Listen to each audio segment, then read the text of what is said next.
ETF index mutual funds నేర్చుకుని stock మార్కెట్లో రాణించాలనుకుంటున్నారా? వెంటనే ఈ నెంబర్కి కాల్ చేయండి.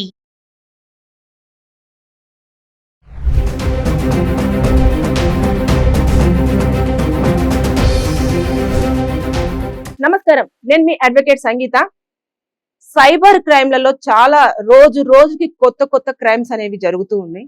అసలు వాళ్ళు ఏ థాట్ తో వస్తున్నారో, ఎలా వస్తున్నారో, వాళ్ళ టార్గెట్ అంతా కూడా మనం కష్టపడి సంపాదించుకుంటున్న మనీ మీదనే ఈజీగా తీసుకోవాలన్న ఆలోచనతోటే మార్కెట్ లోకి రావడం జరుగుతుంది. అలాగే ఈ రోజుల్లో కొత్తగా ఒక సైబర్ క్రైమ్ జరుగుతుంది, కాల్ మెర్జింగ్. అంటే మనం కాల్ ఎప్పుడైతే మనము ఇంట్లో వాళ్ళతో మాట్లాడుతున్నప్పుడు మనము ఇంకొకరిని కూడా లైన్ లోకి తీసేసుకొని మనం ముగ్గురం కలిసి మాట్లాడుతుంటారు కదా, అక్క, అమ్మ, మనము, లేదు అంటే తమ్ముడు, అన్నయ్య, డాడీ, ఇట్లాంటి కాల్ మెర్జింగ్ ద్వారా సైబర్ క్రైమ్ అనేది జరుగుతుంది. అది ఎలా జరిగింది, ఒక పర్సన్ వచ్చి తన బాధను ఏం చెప్పాడు అనేది నా దగ్గరకు వచ్చింది కేసు, అందుకే నేను చెప్పడం జరుగుతుంది. అతను ఒక సాఫ్ట్వేర్ ఉద్యోగి, హైదరాబాద్ లోనే ఒక మంచి కంపెనీలో వర్క్ చేస్తూ ఉంటాడు.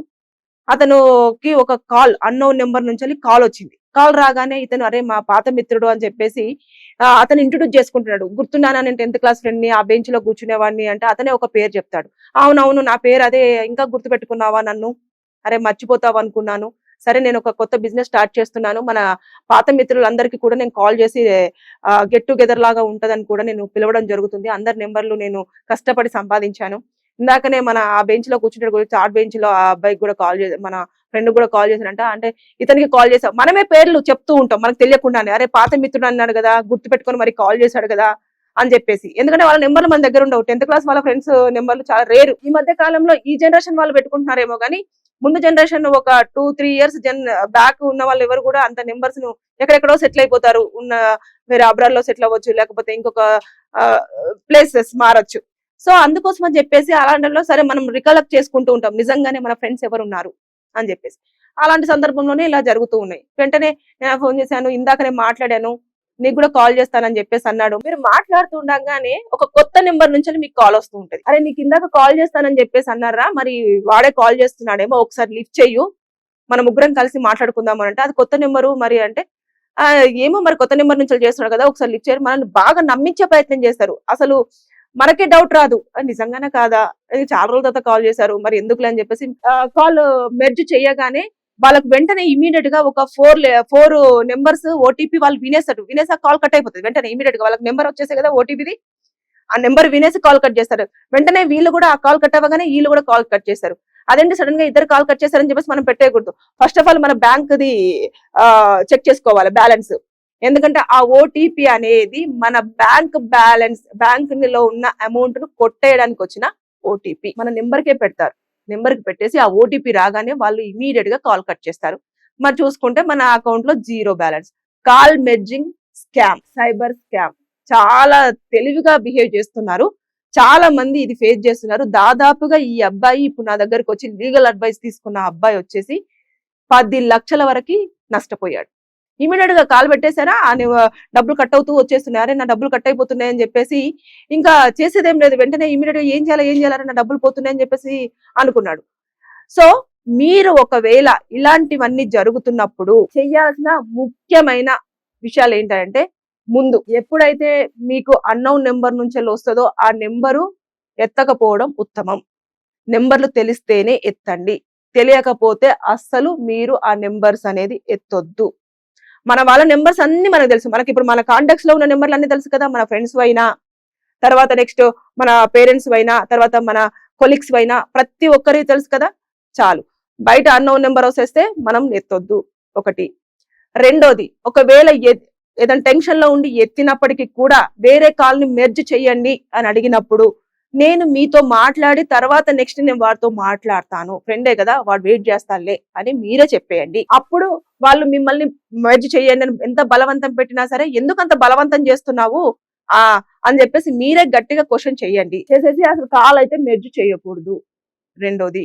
మూడోది వచ్చేసి, ఒకవేళ వాళ్ళ మీద మీకు వెంటనే అనుమానం వస్తే ఆ నెంబర్ తో మాట్లాడుతూనే మీరు 100 కానివ్వండి, 1930 నెంబర్లకు కాల్ చేసి ఇమీడియట్ గా ఇంటిమేషన్ ఇచ్చేసి, నా కాల్ ఇట్లా వేరే వాళ్ళు మాట్లాడుతున్నారండి, ఒక కాల్ మెర్జ్ చేయమని చెప్పేసి అడుగుతున్నారు, మరి ఇలా జరుగుతుంది సార్ అని చెప్పేసి అంటే వాళ్ళు ఇమీడియట్ గా రెస్పాండ్ అవ్వడం జరుగుతుంది. జరిగేసి నిజంగానే ఫ్రాడ్ అక్కడ జరిగిపోతుంది. వాళ్ళు స్కామ్ అనేది చేయడానికి రెడీగా ఉన్నారని వాళ్ళు గుర్తించారనుకో అది ఎక్కడి నుంచి వచ్చింది కాలని ట్రేస్ చేయడం జరుగుతుంది. అలాగే ఇన్ కేస్ ఇది మనం తీసుకోవాల్సిన జాగ్రత్తలు. ఒకవేళ మనం జాగ్రత్త తీసుకోకుండా ఉన్న హడావుడిలో కానివ్వండి, కొంతమంది టెన్షన్స్ లలో ఉంటారు, లేదంటే వర్క్ ప్రెజర్ లో ఉంటారు, తర్వాత నెక్స్ట్ ఏదో ఒక దాంట్లో ఉన్నప్పుడు, హ్యాపీ మూడ్ లో ఉన్నప్పుడు, లేదంటే ఒంటరిగా ఉన్నప్పుడు, సర్లే ఒక టైం పాస్ కోసం అని చెప్పేసి రాగానే అరే అని చెప్పేసి మీరు చిల్ అవుతూ మాట్లాడుతూ ఎక్స్టెండ్ చేశారనుకోండి, కాల్ మెర్జ్ చేయమని చెప్తారు. వెంటనే ఇమీడియట్ గా ఇవన్నీ విషయాలు చెప్తారు. కాల్ మెర్జ్ చేయమనగానే మీరు చేశారనుకో ఓటీపీ వెళ్ళిపోతుంది. ఆ తర్వాత జరిగిన వెంటనే మీరేం చేయాలి, ఫస్ట్ మీ అకౌంట్ లో బ్యాలెన్స్ చెక్ చేసి ఇమీడియట్ గా పోలీసులకు ఇన్ఫర్మేషన్ ఇవ్వాలి. రెండోది, బ్యాంకుకు ఫోన్ చేసి నా బ్యాంక్ బ్యాలెన్స్ లో నా కన్సర్న్ లేకుండా కూడా ఏ రూపాయి కూడా ట్రాన్సాక్షన్ జరగొద్దు, నా బ్యాంక్ ను నా అకౌంట్ ని బ్లాక్ చేయండి అని చెప్పేసి వాళ్ళతో రిక్వెస్ట్ చేసేసుకోండి. తర్వాత నెక్స్ట్ మనకు తెలియకుండానే ఇవన్నీ అయ్యేలోపు మన డబ్బులన్నీ వెళ్ళిపోయినాయి అనుకోండి, అప్పుడు మీరు సైబర్ క్రైమ్ దగ్గర ఏదైతే ఉంటుందో అక్కడికి ఆఫీస్కి వెళ్ళేసి మీరు ఐటీ ఇన్ఫర్మేషన్ యాక్ట్ కింద వాళ్ళ మీద కేసులు ఫైల్ చేయండి. కేసులు ఫైల్ చేసేస్తే వాళ్ళు ఆ నెంబర్ పనిలో ఉన్నది అని అంటే వాళ్ళ లొకేషన్ కనుక్కొని ఎక్కడి నుంచి వచ్చింది, వాళ్ళ ఐపీ నెంబర్ కానివ్వండి, వాళ్ళు ఎక్కడి నుంచి మానిటరింగ్ చేస్తున్నారు ఏంటి అనేది. చాలా వరకు ఇప్పుడు సైబర్ క్రైమ్ లో జరుగుతున్న వాటిలలో కొంత రికవరీ డబ్బు అనేది చాలా వరకు ఈ మధ్య కాలంలో రికవరీ అనేది చాలా జరిగింది. మీరు అలర్ట్ ఉండండి, పోలీసులని అలర్ట్ చేయండి. అలాగే సైబర్ క్రైమ్ లకు వెళ్ళేసి ఇమీడియట్ గా మీరు కంప్లైంట్ చేయండి. లేదు అనుకుంటే సైబర్ క్రైమ్ కి సంబంధించిన పోర్టల్లో మీరు మెయిల్ చేయండి.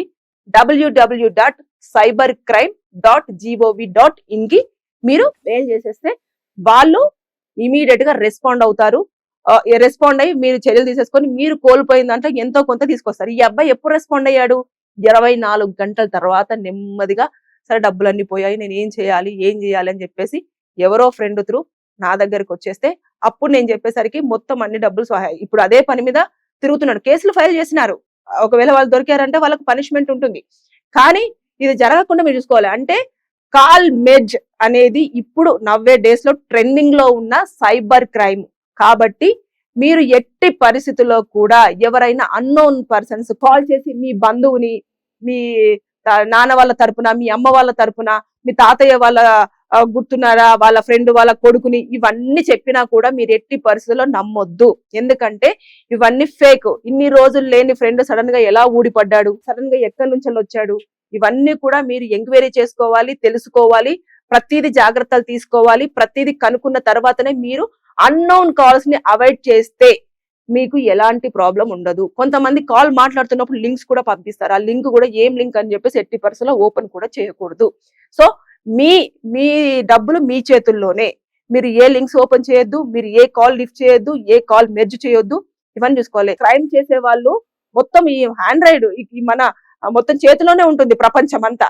సో మన మొబైల్ అనేది మన 24 hours మన చేతిలో ఇలా ఆడుతూనే ఉంటుంది కదా, అందుకోసం అని చెప్పేసి దానికే ఆ విధంగానే మనం అంతా ఫోన్ కి లింక్ చేసుకొని ఉంటాం కదా, బ్యాంక్ డీటెయిల్స్ కానివ్వండి, ఓటీపీలు కానివ్వండి, ఏదైనా సరే. అందుకోసం అని చెప్పేసి ఫోన్ నేను టార్గెట్ చేసి ఫోన్ కే పంపించడం జరుగుతుంది.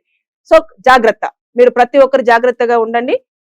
మీరు ఏదైనా ఇబ్బంది పడినా లేకపోతే డబ్బులు పోగొట్టుకున్నా కూడా ఇమీడియట్ గా సైబర్ క్రైమ్ వాళ్ళని అప్రోచ్ అవ్వండి. నేను చెప్పిన ప్రకారంగా మీరు వెళ్తే ఖచ్చితంగా మీకు న్యాయం జరిగే అవకాశం ఉంటుంది. So be alert. కొత్త సైబర్ క్రైమ్స్ ముందుకు వస్తున్నాయి. ప్రతి ఒక్కరు వాళ్ళు జాగ్రత్తలో ఉండండి. అలాగే మీకు ఈ విషయాలు తెలిసినా కూడా పక్క వాళ్ళకు షేర్ చేస్తూ ఉండండి. Thank you.